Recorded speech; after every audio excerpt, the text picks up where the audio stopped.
Hi నమస్కారం. Please subscribe to film tree.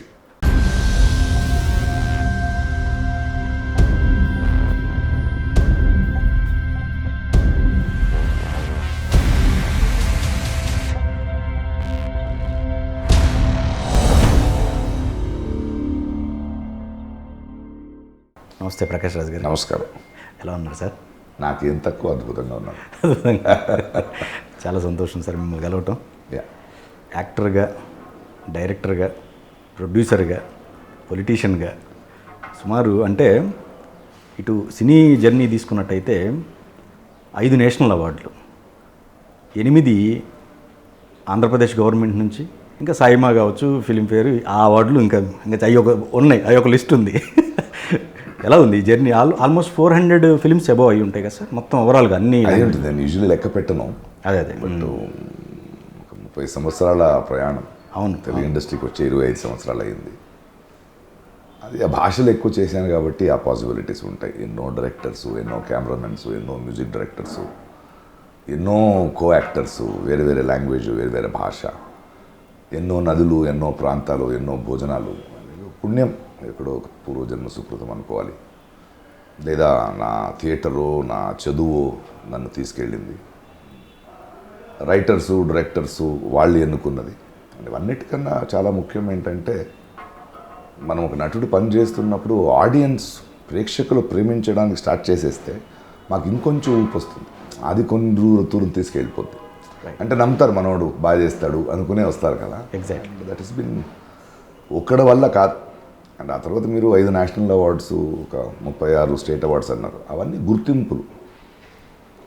నటుడు అనేవాడికి ఒక సంవత్సరం నేషనల్ అవార్డు వచ్చిన తర్వాత కిరీటం కాదు, అది పక్కన పెట్టేయాలి. ఆ సంవత్సరం నటించిన సినిమాల్లో నాకు ఒక మంచి సినిమా దొరికింది కాబట్టి ఇంకో నటుడు దొరుకుంటే ప్రాబ్లం ఆడికి వచ్చేవాడిదేమో. నెక్స్ట్ ఇయర్ మళ్ళీ మనం ప్రూవ్ చేసుకోవాలి. ఈ ప్రొఫెషన్ ఎలా ఉంటుందంటే ప్రతిరోజు నటుడు పుడతాడు, చచ్చిపోతాడు, పుడతాడు. అదొక ప్రయాణం. ఆ ప్రయాణంలో గుర్తించారనే ఒక వినమ్రత ఒప్పుకుంటాను, కానీ అది ఒక పెద్ద ఆభరణంలా చూడను. కానీ సార్ మిమ్మల్ని చూస్తుంటే గర్వంగా ఉంటుంది. ఎందుకంటే ఒక చిన్న ప్రాంతం నుంచి మీరు పుట్టిన ప్రాంతం కావచ్చు, పెరిగిన వాతావరణం కావచ్చు, ఈ రోజున భారతదేశంలో కాదండి, ప్రపంచవ్యాప్తంగా అందరూ అన్ని లాంగ్వేజ్లో ఉన్న అభిమానులు ఉన్నారు. మీకు అంత ఫ్యాన్ ఫాలోయింగ్ సంపాదించుకున్నారు. విలక్షణ నటుడుగా అంత గుర్తింపుని సంపాదించుకున్నారు. కానీ ఈ జర్నీ ఇంత అంటే అప్స్ అండ్ డౌన్స్ చూస్తూ, అప్స్ అండ్ డౌన్స్ అనేది ఉండాలండి. మన బాట మనం చేసుకునేటప్పుడు, కొత్త దారి చేసుకుంటున్నప్పుడు అక్కడ అన్నీ ఉంటాయి. అలా కాకుండా మనల్ని ఎవరిని ఫాలో చేస్తామని కూడా ఉంటుంది. చిన్నప్పటి నుంచి ఒక చదువు, కొన్ని ఇన్స్పిరేషన్స్లు ఉంటాయి. వాళ్ళు కొన్ని వేసిన బాటలో మనం వెళ్తుంటాం. ఇదొక జర్నీ. ఇప్పుడు నన్ను చూసుకుంటే అమ్మ 12వ సంవత్సరంలో అనాథ అయిపోయింది ఎక్కడో. అంటే ఇప్పుడు అమ్మని చూస్తే నాకు చాలా ధైర్యం ఎలా వస్తుందంటే, ఏజ్ ఆఫ్ 12 అనాథ అయిపోతే అక్కడి నుంచి తనకు 12th ఇయర్, ఇప్పుడు 82 తను. ఓకే, తను 70 years ఇలా అవుతానని తనకు తెలుసా? తన 70 years సుదీర్ఘమైన ఒక బ్రతుకులో ఒక అనాథ అయిపోయిన ఒక ఆడపిల్ల, తన కింద 3 చెల్లెళ్ళు, ఒక తమ్ముడు, ఎవరో ఒక అనాథాశ్రమంలో చదివిస్తారు. ఒక నర్సింగ్ ట్రైనింగ్ చేసుకుంటుంది, ఇంకెక్కడో పెళ్లి చేసుకుంటుంది, అక్కడ పిల్లలు పుడతారు. తన కొడుకు ఒక 56 ఏళ్ళ దాడికి ఆయన ఇండియాలో అవుతాడు అని లేదు కదా. అంటే మంచి జరుగుతుంది, చెడు జరుగుతుంది. But how do we fight in life? Plan చేయలేము కదా అలా. సో నా లక్ ఏంటంటే ఒక నర్స్ కొడుకుగా పుట్టి ఏదో స్కూల్లో వెళ్ళి అక్కడెక్కడో ఒక డిబేట్ కాంపిటీషన్లో ఇన్వాల్వ్ అంటే నాకు తెలియదు. బట్ ధైర్యం చేశాను. అక్కడి నుంచి నాటకాలు, నాకే తెలియదు నేను నటుడు అవుతానని. అక్కడేదో గుర్తింపు వచ్చి కన్నడ థియేటర్కి వచ్చేసరికి నేను ఒక అకౌంటెంట్ అవ్వాలనుకోలేదు. సెకండ్ ఇయర్ బీకామ్ చదివేటప్పుడు నాకు ఇది వద్దు, నాకు జీవితంలో ఏం వద్దని తెలుసు. ఓకే, ఏం కావాలో తెలియదు. దాని గురించి చాలా క్లియర్గా ఉన్నాను లైఫ్లో. నేను ఏం చేయబోతున్నానో, ఏం అవుతానో నాకు తెలియదు. బట్ నేను దీంతో నాకు గుర్తింపు వద్దు అనేది నాకు చాలా క్లియర్గా తెలుసు. I know to say no. So ఒక అకౌంటెంట్ అవ్వకూడదు, 9 to 5 జాబ్ అవ్వకూడదు. ఆ టైంలో కరెక్ట్గా ఏమి తెలియని ఒకటికి నాటకరంగం, కర్ణాటక నాటకరంగం, అక్కడ హేమాహేమిలు, గ్రేట్ రైటర్స్, పోయట్స్, వాళ్ళ సఖ్యం, సాన్నిహిత్యం దొరకడం, వాళ్ళ మూలంగా ప్రపంచాన్ని ఎలా చూడాలి, ఒక సాహిత్యపరంగా ఎలా చూడాలి, నాటక రంగంలో ఒక ఇబ్సన్ ప్లేస్ ఉండొచ్చు, షేక్స్పియర్స్ ప్లేస్ ఉండొచ్చు, రష్యన్ రెవల్యూషన్ ప్లేస్ ఉండొచ్చు, ఇండియన్ గ్రేట్ రైటర్స్ ఉండొచ్చు. వీళ్ళ నాటకాల్లో వేరే వేరే పాత్రలు పోషిస్తూ ఆ మూలంగా బ్రతుకును చూస్తూ. So I been very lucky in that journey. ఆ తర్వాత మీరు బాలచందర్ లాంటి వాళ్ళు దొరకడమో, మణిరత్నం లాంటి వాళ్ళు దొరకడమో, తెలుగు సినిమాకి వస్తే కృష్ణవంశీ లాంటి వాళ్ళు, పూరి జగన్నాథ్ లాంటి వాళ్ళు, త్రివిక్రమ్ లాంటి వాళ్ళు, గుణశేఖర్ లాంటి వాళ్ళు, వేరే వేరే వేరే వేరే వేరే అందరూ దొరికి చెక్కుతూ వెళ్ళారు చూడండి. అది మన చేతుల్లో లేదు, బట్ ఎక్కడో ఒక చోటు మనం ఒప్పుకుంటే, అంటే లైఫ్లో దిగంతాన్ని చేరుకోవాలనే లక్ష్యం కాదు ముఖ్యం, నువ్వు వెళ్తున్న గమ్యం. The journey will take you to lot of places. Journey చేయడమే కదా మనిషికి పుట్టక. సో అలాంటి మనుషులు, అలాంటి స్నేహితులు, అలాంటి రైటర్సు, అలాంటి ఆలోచనలు నన్ను చెక్కాయి కాబట్టి నా జీవితం ఇలా వచ్చింది. ఇది నాది అని చెప్పుకోలేదు. నేను రాసిన దోసిట చినుకుల పుస్తకంలో కూడా చెప్తాను, ప్రపంచాన్ని చాలా ఎత్తు నుంచి చూడొచ్చు, చాలా కింద నుంచి ఇలా బ్రహ్మాండంగా చూడొచ్చు. నేను చాలా ఎత్తు నుంచి చూశాను, కానీ ఆ ఎత్తు నాది కాదు. చిన్నపిల్లల్ని ఏదైనా ఒక సంత జరుగుతుంటే, ఫెస్టివల్ జరుగుతుంటే పాపని కొడుకుని పెట్టుకుని వెళ్తారు కదా, ఆడికి దర్శనం త్వరగా దొరుకుతుందంట. అలా ఎన్నో రైటర్సు, ఎన్నో థింకర్సు, ఎన్నో డైరెక్టర్స్ వాళ్ళు భుజాన్ని ఎక్కాను కాబట్టి ఆ ఎత్తు నుంచి చూశానంట. అది నాది కాదు ఎత్తు. సో ఇట్ డిపెండ్స్ మీరు ఎవరితో ట్రావెల్ అవుతారు, దేనివల్ల ఇన్ఫ్లుయెన్స్ అవుతారు, ఎవరు దారి చూపిస్తారు, ఎవరు చేతుల్లో పడతారు, ఇవన్నీ కలిసి ఒక టోటల్ వ్యక్తిత్వం రూపవుతుంది. రాయ్ పేరు ఎప్పుడు మార్చుకోవాల్సి వచ్చింది? ప్రకాష్ రై అని నా పేరండి. ప్రకాష్ రై కదా? ప్రకాష్ రై అని, మ్యాంగ్లూర్ మా నాన్నది. ఓకే. బాలచందర్ గారు నన్ను ఇంట్రడ్యూస్ చేస్తున్నప్పుడు కులాలు, ప్రాంతాలు అలా ఉండకూడదు నటుడు అనేవాడికి. సో నేను రజనీకాంత్ పేరే మార్చాను. నీ పేరు మారుస్తాను నేను, ఒక యూనివర్సల్ పేరు కావాలన్నారు. అదేంటి గురుగారు అంటే మణిప్రకాష్ అని పెట్టారు. నా వల్ల కాదండి, ప్రకాష్ రై నేను. సరే ఐ తీసేసి నెక్స్ట్ లెటర్ జే పెడతాను రా, ప్రకాష్ రాజ్ అని పెడతాను రా అంటే, పెద్ద ఓకే, ఆయన చెప్పింది నిజమైంది. అందరూ కలుపుకుంటారా, అందులో అవన్నీ ఉండకూడదు అని నా ఫీలింగు అన్నాడు. కరెక్టే కదా అనిపించింది. అలాంటి ఆశీర్వాదాలు ఉంటాయి మనకి. లేకపోతే ఈ కులం, ఈ ప్రాంతం, ఇక్కడి నుంచి వచ్చిన వాడు అంటే దాని గురించి గర్వించాలి. బట్ చూస్తున్న వాడికి, వింటున్న వాడికి ఆ బరువు మనం ఎందుకు పెట్టాలి? రైట్. ఒక మనిషిగా, ఒక కళాకారుడిగా ఉండగలరు కదా, అది ఆయన ఆలోచన. అలా ఆలోచించే మనిషి దగ్గర నేను చేరాను. ఆయన నన్ను ఈ రూట్కి తీసుకుంటే ఎంత బ్యూటిఫుల్ థింగ్ కదా. కానీ ఆల్మోస్ట్ మీరు 2000 నాటక ప్రదర్శనలు చేసినట్టున్నారు కదండి. అప్పుడు నాటక ప్రదర్శన అంటే 2000 పైన స్ట్రీట్ థియేటర్. మనం బెంగళూరులో ఉన్నప్పుడు ఒక రంగభూమి అంటే దానికి ఒక కారణం ఉండాలి కదా, ఏ కళా ప్రకారమైనా. అప్పుడు ప్రొటెస్ట్ థియేటర్స్ బాగా అడిగారు. కెరోసిన్ ఎక్కువైపోయింది, ఎమర్జెన్సీ పీరియడ్లో రాసిన ప్లేసు. సో మనము రోడ్లో వెళ్ళి చేయడం, అలా ఏదో ఊరికి దిగి అక్కడ ఒక 6 సైకిల్ అద్దెకి తీసుకుని ఒక 14 డబల్స్ వేసుకుంటూ అక్కడక్కడ నాటకాలు చేస్తూ, ఇవన్నీ ఎక్స్పోజర్స్. అప్పుడు ఆ థియేటర్ మూమెంట్ అలా యాక్చువల్లీ సినిమా కూడా అవ్వాలనుకోలేదు నేను. నాటకం చాలు, నాటకంలోనే వెళ్తాం. జననాట్య మండలి అని ఒక డ్రామా గ్రూప్ చేశారు. బట్ అప్పుడే 1982లో ఫస్ట్ టెలివిజన్ వచ్చింది. ఆ టెలివిజన్ వచ్చిన తర్వాత సీరియల్స్ వస్తే నాటకరంగం మీద కొంచెం డల్ అయ్యింది. ఆ తర్వాత సీరియల్ మళ్ళీ రిటర్ను. చాలామంది సినిమాలు యాక్ట్ చేస్తున్నారు, దేవరాజ్ లాంటి వాళ్ళు, అవినాష్ లాంటి వాళ్ళు కర్ణాటకలో అలా చూస్తూ ఉన్నాం, సుందర్ రాజ్ లాంటి వాళ్ళు. మేబీ మన నాటకమే కరెక్ట్, ఆ సినిమా వద్దు మనకి, అది ఏంటో అబద్ధంగా ఉంది అనుకునేవాళ్ళు. బట్ కాలక్రమేణం అది అవసరపడింది. అక్కడ వెళ్ళాను, అక్కడ కర్ణాటక, అక్కడి నుంచి తమిళ్, ఇప్పుడు తెలుగు, ఇలా వెళ్ళిపోయాం అంతే. బిగినింగ్ అయితే అది లేదు. నాటకం చేసి ఇప్పుడు కూడా నాటకం అంటే చాలా ఇష్టం. ఇప్పుడు కూడా చాలా నాటక కంపెనీలని, నాటక గ్రూప్స్ని, తండాలని వేరే వేరే చోటు నేను స్పాన్సర్ చేస్తూ ఉంటాను, వాళ్ళని బలపరుస్తూ ఉంటాను. కానీ సార్ తెలుగులో చాలా సినిమాల్లో అంటే ఇతర భాషల నుంచి వచ్చిన వాళ్ళు, అంటే హిందీ కావచ్చు, లేకపోతే తమిళ్ కావచ్చు, మలయాళం నుంచి కావచ్చు, కన్నడ నుంచి వచ్చిన వాళ్ళలో ఎక్కువ శాతం డబ్బింగ్ వేరే వాళ్ళు చెప్పడం జరిగింది ఇప్పటివరకు కూడా, చాలా తక్కువ పర్సంటేజ్. కానీ మీరు ప్రతి లాంగ్వేజ్లో ప్రతి భాషను నేర్చుకోవటం, రాయటం కూడా దానికి సంబంధించి ఇది ఎందుకంటే మనకి ఇప్పుడు వెస్ట్రన్ క్లాసికల్ థియేటరు, వేరే వేరే సినిమా, వేరే వేరే నాటక యాక్టింగ్ స్కూల్స్ ఉన్నాయి. కానీ తక్కువ మన దగ్గర భరతనాట్య శాస్త్రం అని ఒకటి ఉంది. భరతనాట్య శాస్త్రం.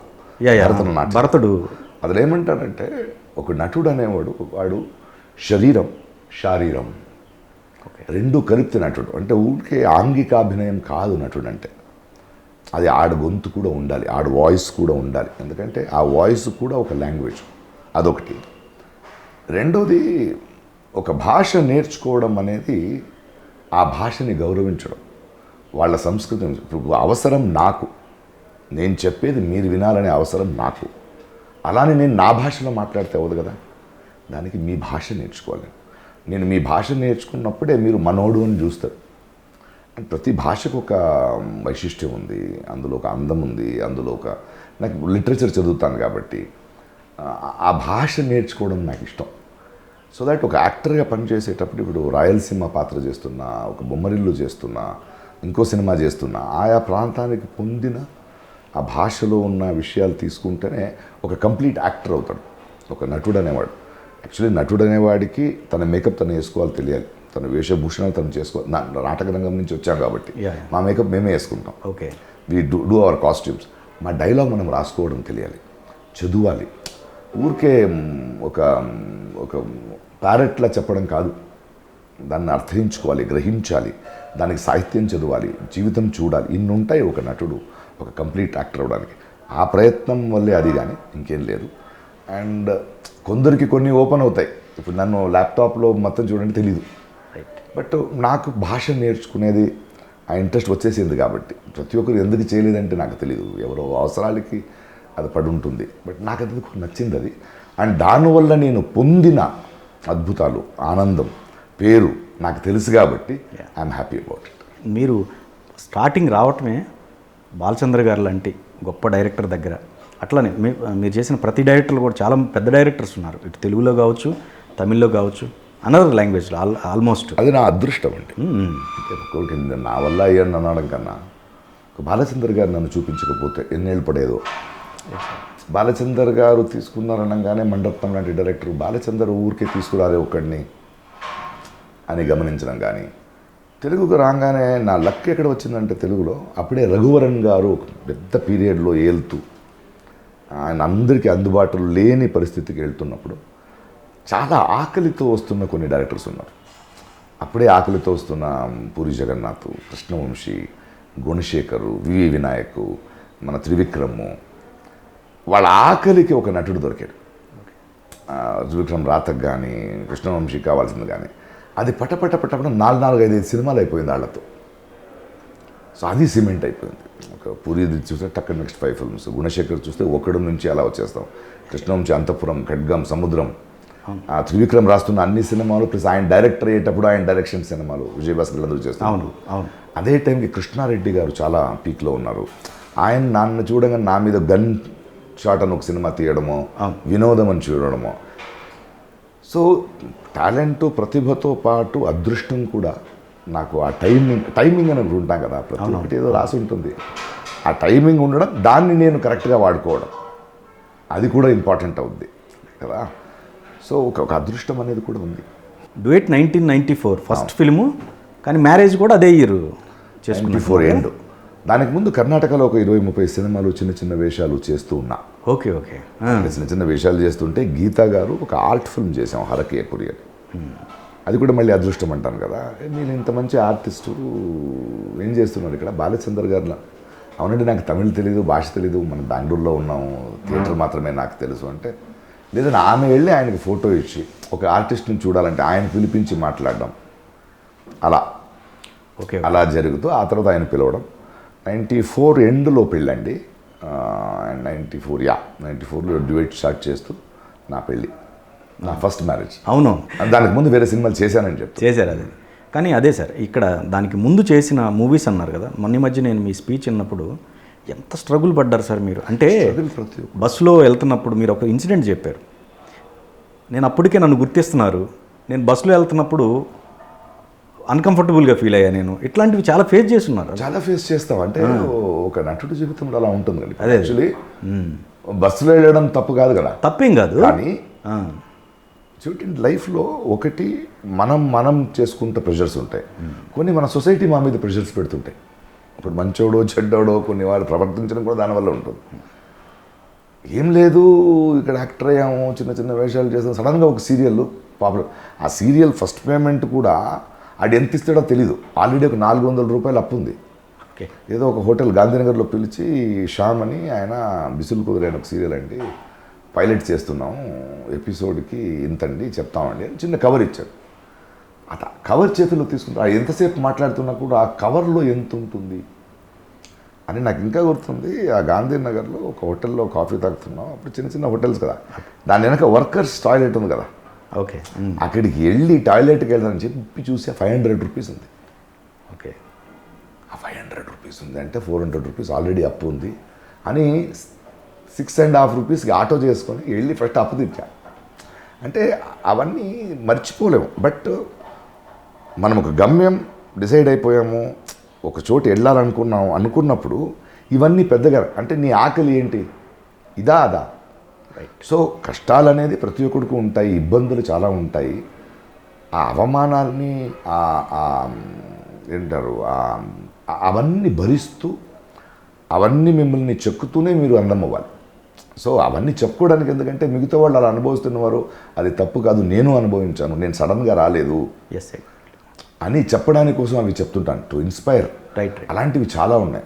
చిన్న వేషాలు నేను ఆ మీటింగ్లో చెప్తున్నట్టే, నలుగురు వెళ్ళి నించోవాలి, అనుకోవాలి, వాడు కో డైరెక్టర్ ఒప్పుకోవాలి, ఎవరో ఇంకొక క్వార్టర్ ఇప్పించి ఆ డైలాగ్ తీసేసుకుంటాడు, ఆడి సీనియారిటీ అంటాడు, ఆడికి ఇంకో 3 పెద్ద ఆర్టిస్టులు తెలుసు, రెగ్యులర్ ఆర్టిస్ట్ నేను అంటే ఇలా ఉంటాయి.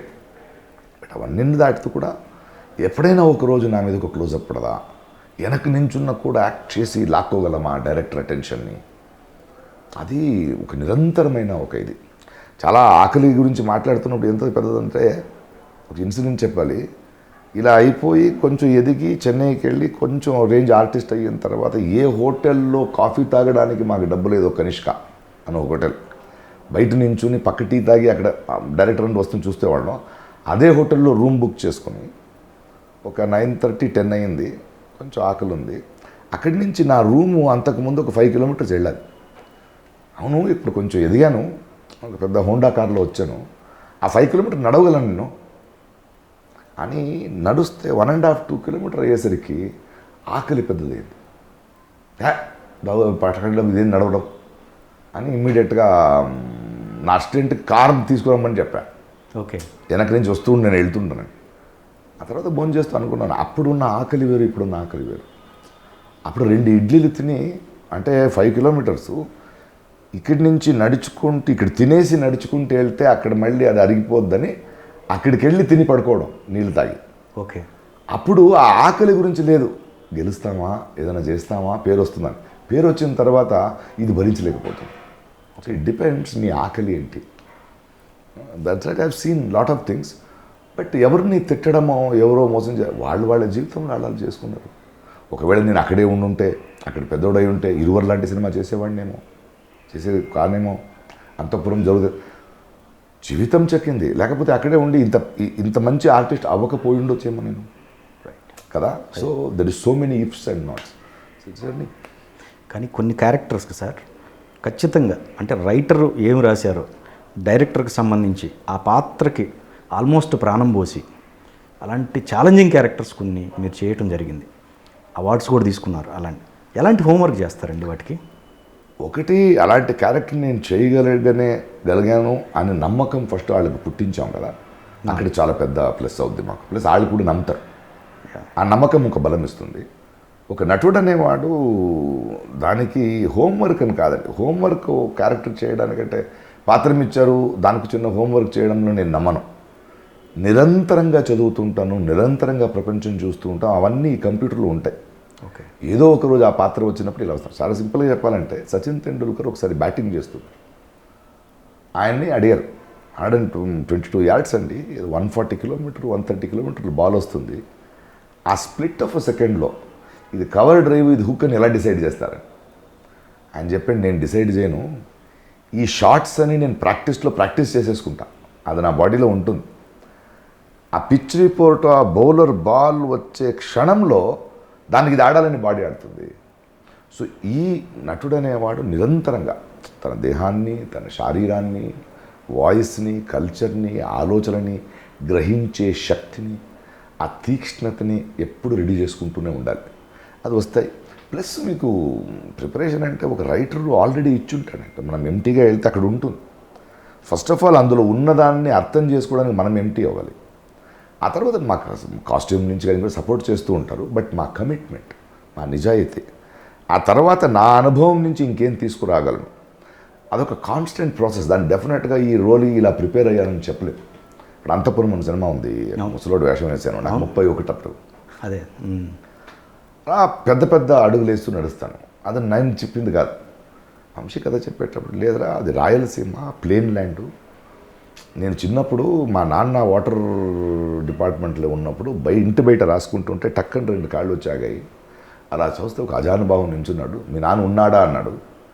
నా నాన్నని ఎవరు ఉన్నాడా పోడారా అని మాట్లాడింది కదా, ఎవరి లోపలికి వెళ్తే ఆయన పెద్ద మనిషి ఒక 40 కిలోమీటర్లు నడుచుకుని వచ్చాడు.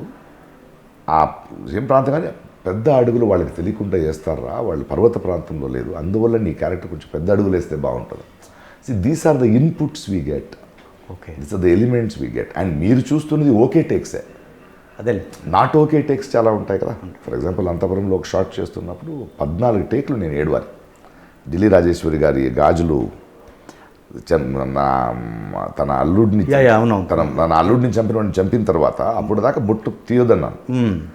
వచ్చేటప్పుడు అది తీసేటప్పుడు నాన్న ఏడవాలి అన్నాడు Narasimha character. One more national award వచ్చింది అప్పుడే 20కి. ఒక 14 టేక్లు. నాకు కోపం వచ్చింది. ఏం కావాలరా నీకు అన్నా. అడు లైట్స్ ఆఫ్ అన్నాడు. ఆడికేంటి భయం, నేషనల్ అవార్డు విన్నింగ్ యాక్టర్ దగ్గర 1 మోర్ అడుగుతున్నానని. ఓకే, నాకు ఈయన తీసేసాడని సినిమా నుంచి.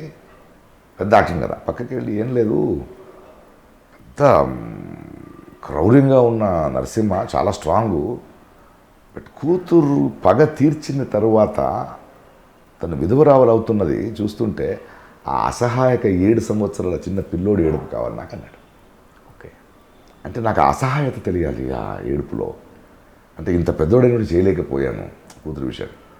These are the inputs directors gives. అది ఒక ఇచ్చిపుచ్చుకోవడం.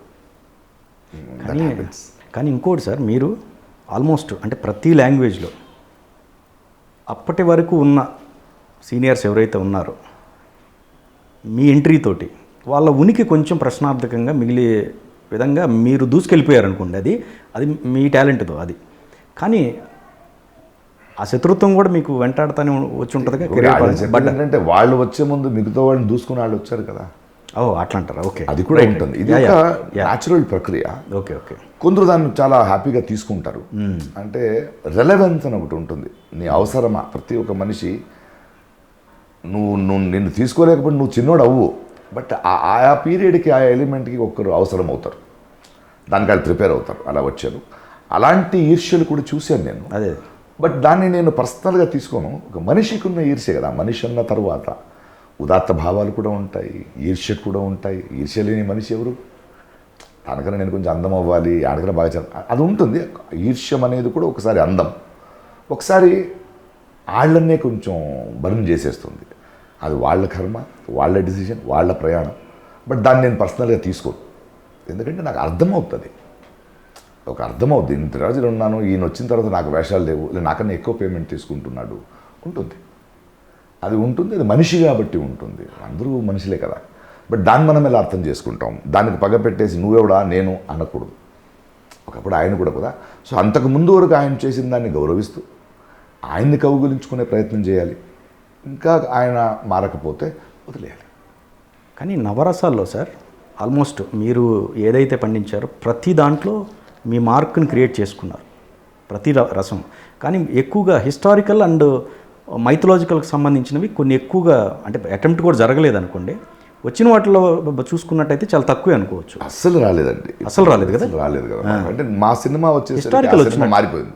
హిస్టారికల్ వచ్చిందా సార్? అది లేదు, ఎందుకంటే నేను వచ్చేసరికి హిస్టారికల్ చేయట్లేదు కదా. ఓకే, ఎక్కడో ఒకటి హిస్టారికల్ పీరియాడికల్ ఫిల్మ్ చేయట్లేదు. బ్రహ్మాండంగా అయితే రాజమౌళి గారు తీస్తున్నారు. రైట్, రాజమౌళి గారి సినిమాకి నేను అవసరపడలేదు. ఓకే, ఆయన సినిమా కరెక్ట్గానే ఉంది కదా, ఆయన కొలతలు, ఆయన ఎలిమెంట్ కరెక్ట్గా ఉంది. యా. ఇప్పుడు first time in my life ఒక హిస్టారికల్ ఫిల్మ్ చేస్తున్నా. దట్ ఈస్ మణిరత్నం గారి Ponniyin Selvam. It's 300 crore film, part 1, part 2. And Chola 500 years back ఉన్న జైనది. ఐ ప్లే సుందర చోళన్, అలా ఉంటుంది. బట్ మణిరత్నం గారు అప్రోచ్ చేసే హిస్టారిక్ వేరు. ఇంతకు ముందు ప్రేక్షకులు చూస్తున్న కర్ణుడు, కృష్ణుడు, ఎన్టీ రామారావు గారు వీళ్ళందరూ చేస్తున్నారు కదా, అప్పుడున్న ఆడియన్స్, అప్పుడున్న సినిమాలు. ఆ తర్వాత టైం చేంజ్ అవుతూ వేరే లాంటి సినిమాలు వస్తున్నాయి. ఇవాళ సెల్ ఫోన్లు కూడా సినిమాలు తీసేస్తుంటాను, వేరే వేరే జానర్స్ వచ్చేసాయి. ఆ టైంలో నేను లేనే అనే బాధ నాకుంది. బట్ మనం ఏ టైంలో బ్రతుకుతున్నామో అక్కడ మనం రెలవెంట్గా ఉండాలి. కానీ అది నేను చేయలేదు, ఈ ఇన్నోవేషన్ నేను చేయలేదు అనేది వద్దు.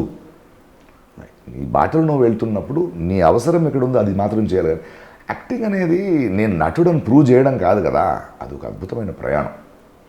పాడేవాడు పాడాలి, చూసేవాళ్ళు దాన్ని వినేవాళ్ళు ఆనందించాలి. నేను పాడుతాను కూర్చోండి నేను చెప్పకూడదు, రైట్. అది అలా అవ్వదు. స్టార్టింగ్లో క్యారెక్టర్ ఆర్టిస్ట్గా ఎంట్రీ ఇచ్చిన తర్వాత హీరోగా మళ్ళీ సినిమాలు వచ్చినాయి మీకు. హీరోగా వస్తాయి, నేను ఎప్పుడు హీరోగా వస్తే హీరోగా చూడను, అదొక పాత్రగానే చూస్తాను.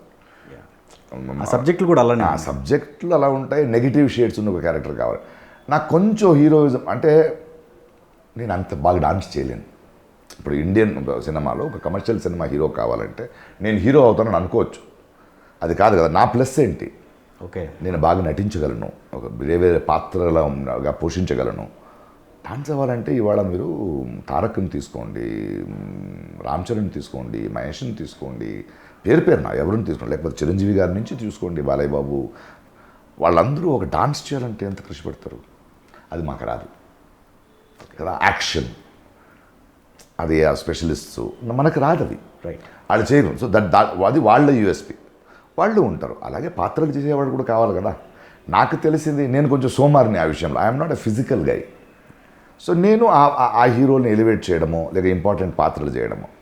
నాకు హీరో అనేది ఏదైనా కొంచెం ముఖ్య కథాపాత్రం, అంతపురం లాంటి సినిమాలో ముఖ్య కథాపాత్రం, మీరు హీరో అంటే కాదు ముఖ్య కథాపాత్రం, లేదా వీడు సామాన్యుడు కాదు, ఒక నెగిటివ్ రివెంజ్ స్టోరీ, దానికి నేను అవసరమేమో. సో నేను ఎప్పుడు ఇండస్ట్రీని హీరోగా చూడలేదు, నటుడు అవ్వాలని వచ్చాను, నటుడుగానే ఉన్నాను, నటుడుగానే స్టార్ అయ్యాను. ఎగ్జాక్ట్ అవ్వచ్చు కదా, ఒక క్యారెక్టర్ యాక్టర్గా స్టార్ అవ్వచ్చు కదా. అన్ని లాంగ్వేజ్కి సంబంధించిన ప్రొడ్యూసర్స్ కౌన్సిల్లో ఎక్కడ మిమ్మల్ని అర్థం చేసుకోలేకపోయారు? ఎందుకు ఆరు సార్లు మిమ్మల్ని బ్యాన్ చేయాల్సి వచ్చింది? ఓన్లీ తెలుగులో మాత్రమే. ఓన్లీ తెలుగులోనా? ఓకే, తెలుగులో మాత్రమే జరిగింది. కొన్ని ప్రొడ్యూసర్స్ కంప్లైంట్ ఇచ్చారు, కొన్నిసార్లు డైరెక్టర్స్ ఇబ్బంది వల్ల కంప్లైంట్ ఇచ్చారు, కొన్ని ఆర్టిస్ట్ అసోసియేషన్ కంప్లైంట్ వస్తే ఆర్టిస్ట్ అసోసియేషన్ చేయదు. మూవీ ఆర్టిస్ట్ అసోసియేషన్ అంటే ఒక శిక్షణ ఏదో క్రమశిక్షణ ఉంటుంది. ఎవరైనా సార్ మీ ఆర్టిస్ట్ వల్ల మన ప్రాబ్లం అంటే చెప్తారు. బట్ 6-7 సార్లు జరిగింది. బట్ 6-7 సార్లు కూడా ఒక సైడ్ ఉండదు కదండి, 2 చేతులు కలిస్తేనే. ఓకే, దానికి కారణాలు 100 ఉంటాయి. ఆ కారణాలకు కూర్చొని మాట్లాడాము, పరిష్కారం జరిగింది. ఇప్పుడు ఒక్కొక్కరిని ఎవరిని తప్పు పట్టలేము. నేను కొంచెం ముక్కుసూటిగా ఉన్న మనిషి, నేను ముక్కుసూటిగా కొన్ని చోట్ల ఉండకూడదేమో, అది నేర్చుకునే పాఠం. నేను ఉండాల్సిందే, వాళ్ళు తప్పేమో. కంప్లైంట్ రాగానే ప్రూవ్ అవ్వదు కదా, లేకపోతే ఇన్ని రోజులు ఉండను కదా. నేను సంజాయిషి ఇవ్వట్లేదు, అవి ఒక మనిషి బ్రతుకులో జరుగుతాయి. అందరినీ మెప్పించలేము, అందరూ నచ్చే వాళ్ళు ఉన్నాం. ఎప్పుడైనా డేట్ ఇవ్వండి సార్, మీ డేట్ వస్తే కాళ్ళని తీసుకునే వాళ్ళు ఉన్నారు. ఆ తర్వాత ఈ డేట్ రాలేదని చెప్పేవాళ్ళు కూడా ఉన్నారు. ఓకే, కథ ఒకటి చెప్పి తర్వాత తీసేటప్పుడు వేరే చెప్తుంటే నేను అడుగుతాను ఏంటయ్యా ఇది అంటాను. అది కూడా ఉంటాయి. కొన్ని మనుషులు మారొచ్చు, ఇలా 100 ఉంటాయి. ఓకే, అన్ని కారణాలు ఉంటాయి. అవి అలాంటి ఫ్రిక్షన్స్ ఉంటాయి. ఫ్రిక్షన్స్కి ఒక అసోసియేషన్స్ ఉంటాయి. తర్వాత అసోసియేషన్స్ దగ్గరకు వస్తాయి. తర్వాత లేదు ఇది లేదు, సరే ఎవరో ఒకరికి అప్పుడు నువ్వు ఇంకా నెక్స్ట్ టైం చేయొద్దు, చెయ్యి, అయిపోయిందంటే. బట్ దాన్ని పెట్టుకుని మనం పెద్దగా చేసుకుంటున్నామంటే, ఇంగ్లీష్లో ఒక సామెత ఉంది, every priest has a past and every thief has a future. ప్రతి ఒక్క ప్రీస్ట్ అని స్వామీజీ అని కూర్చున్న వాడికి ఒక పాస్ట్ ఉంటుంది. అంత మంచి పాస్ట్ ఉండకపోవడం. ప్రతి థీఫ్ దొంగ కూడా రేపు ప్రీస్ట్ అయ్యే ఫ్యూచర్ కూడా ఉంటుంది. సో మనిషి అన్నాక ఇవన్నీ ఉంటాయి. ఒక పేరు పొందిన తర్వాత ఇవన్నీ ఉంటాయి, ఫ్రిక్షన్స్ ఉంటాయి, ప్రెషర్స్ ఉంటాయి, జరుగుతాయి. బట్ దాన్ని ఎదుర్కొన్నావా, దానికి సమాధానం చెప్పావా, వెళ్ళి కూర్చున్నావా, నేను తప్పు కాకపోతే నేను తప్పు కాదని గెలిచానా, లేదు తప్పు అర్థం చేసుకొని కరెక్ట్ అండి ఇక్కడి నుంచి చేయనండి రిపీట్ చేయకుండా తిరిగావా, అలా ఉండాలి లైఫ్. స్టాండ్ తీసుకున్నప్పుడు కొంతమందికి ప్రశ్నార్థకం అన్నప్పుడు ఇలాంటివి 100% ఉంది. ఇందులోనైనా మనిషి స్టాండ్ తీసుకోవాలి. అందరినీ మెప్పించు వెళ్తున్నవాడు ఎవడికి అర్థం కాకుండా చచ్చిపోతాడు కదా. అంటే జీవితాంతం నటిస్తూ ఉండిపోయాడు. ఓకే, అలా చచ్చిపోకూడదు కదా, చచ్చిపోయే ముందు చావకూడదు మనిషి. ఓకే, ఆయనకి నచ్చని విషయాలు ఇవి, నచ్చని విషయాలు ఇవి, ఆయన ఎదిరించే విషయాలు ఇవి. సో ఆయన నచ్చేవాళ్ళు, నచ్చని వాళ్ళు, ప్రశ్నించని వాళ్ళు అందరూ ఉండాలి. అప్పుడు ఒక క్యారెక్టర్ ఉంటుంది. లేకపోతే శ్రీరాముడిలో అందరూ ఇలాగే ఉంటే ప్రతిరోజు మేకప్ వేసుకోలేము కదా. ఆయన వీక్నెసెస్ వల్ల కూడా ఆయన గుర్తింపు ఉండాలి. ఆయన బలం వల్ల కూడా బలహీనతలు బలం రెండూ తెలియాలి జనాలకి కదా.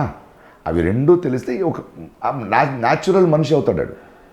ఓన్లీ శ్రీరాముడు అంటే దేవుడు అవ్వాలంతే, మనిషి అవ్వకూడదు కదా.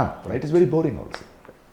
కానీ సార్ ఈ ముక్కుసూటి మనస్తత్వం మీ ఎంటైర్ కెరియర్కి అంటే ఇప్పుడు నో డౌట్ మంచి పొజిషను మంచిగా మీరంటూ ఒక గుర్తింపు పొందారు. కానీ ఇంకా అంటే ఈ ఆ స్టాండర్డ్ ఉండటం వల్ల అంటే ఇంకొంచెం వేరే రకంగా బెటర్ ఉండేదంటారా, లేకపోతే ఇదే కరెక్ట్ అంటారా? ఇలా ఉండటమే అలా ఉండడం వల్ల ప్రశాంతంగా ఉన్నాను. ఓకే. అలా ఉండడం వల్ల గర్వంతో ఉన్నాను. అలా ఉండడం వల్ల అర్థం ఉంది నా జీవితంలో. ఓకే. ఓకే. నేనేంటో ఆ అర్హతకి తగ్గట్టే నేను పొందాను. అబద్ధాల నుంచి నేను పొందలేదు ఏది. నా నిజాల నుంచి కొన్ని కోల్పోయాను కూడా. కరెక్టే. ఓకే. కరెక్టే కదా అది. Exactly. సో లెక్కలు కరెక్ట్గానే ఉన్నాయి. రైట్. మనిషి శ్రీమంతుడు అయితే విషయం కాదు, కోల్పోయేంత శ్రీమంతుడు అవ్వాలి మనిషి. అది కదా ఆయన దమ్ము. Right. I must be rich enough to lose. అలా ఉంటారు. ఓకే. నటుడిగా బిజీగా కంటిన్యూ అవుతున్న టైంలో మళ్ళీ ఈ డైరెక్టర్గా అవ్వాల్సిన అవసరం ఎందుకు వచ్చింది? ప్రొడ్యూసర్గా డైరెక్టర్గా సంబంధించి మనిషి అనేవాడే మల్టీ టాస్కింగ్.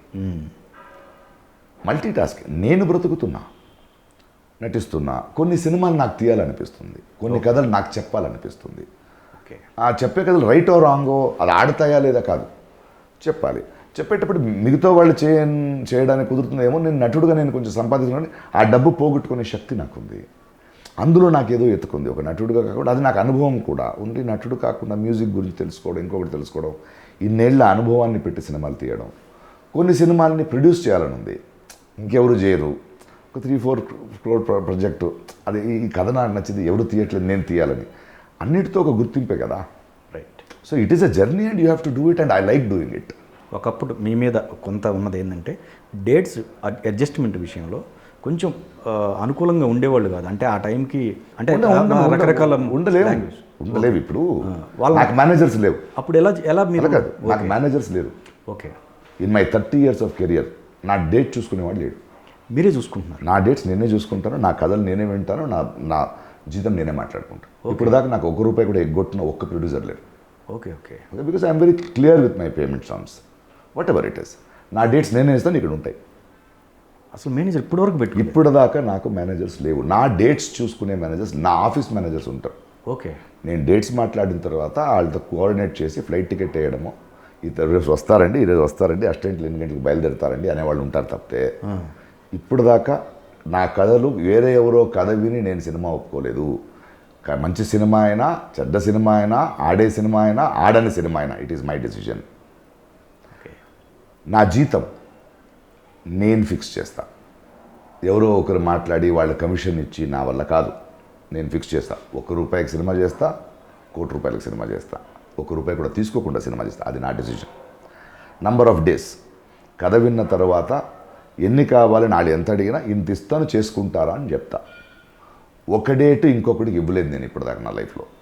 బట్ కొన్నిసార్లు సినిమాలు జరుగుతుంటాయి అండ్ నాకు ఈ ప్రొడ్యూసర్ సినిమా అవుతుంది, ఇది ఫినిష్ అవ్వట్లేదు, ఇంకో 2 రోజులు ఎక్స్ట్రా కావాలి, బట్ నేను ఇంకో చోటు వెళ్ళాలి.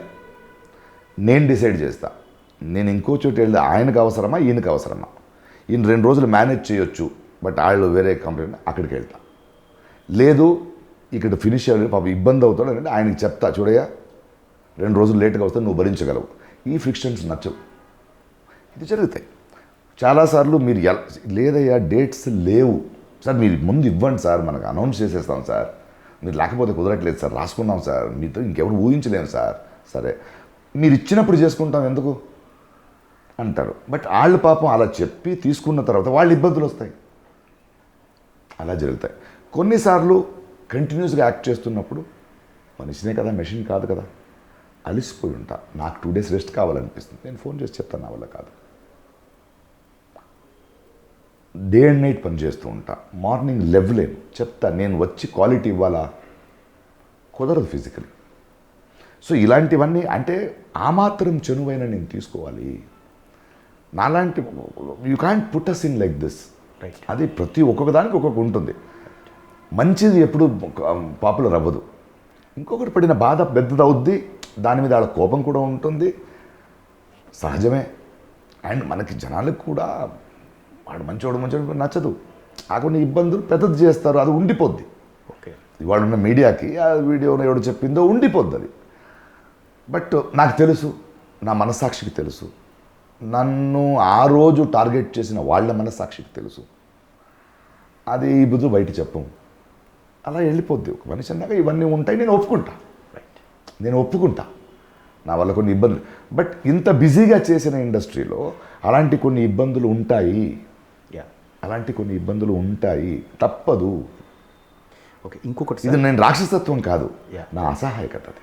కానీ స్క్రిప్ట్లో సార్ ఇన్వాల్వ్మెంట్ అనేది అంటే మీకు అంతకుముందు ప్రీవియస్ నాటక రంగం ఆ అనుభవాలు కావచ్చు, దానికి సంబంధించిన రచన పైన మీకున్న గ్రిప్పు వలన కావచ్చు, ఆ క్యారెక్టరైజేషన్కి సంబంధించి అంటే అర్థం చేసుకునే డైరెక్టర్స్ వేరు. కానీ ఇక్కడ కొంతమంది నాకు ఇలానే కావాలి అని చెప్పిన సందర్భాల్లో కూడా చాలా ఉన్నాయి. కొన్ని మార్చిన అంటే అక్కడ వాళ్ళు ఆ గొడవ నాకు ఉండదు.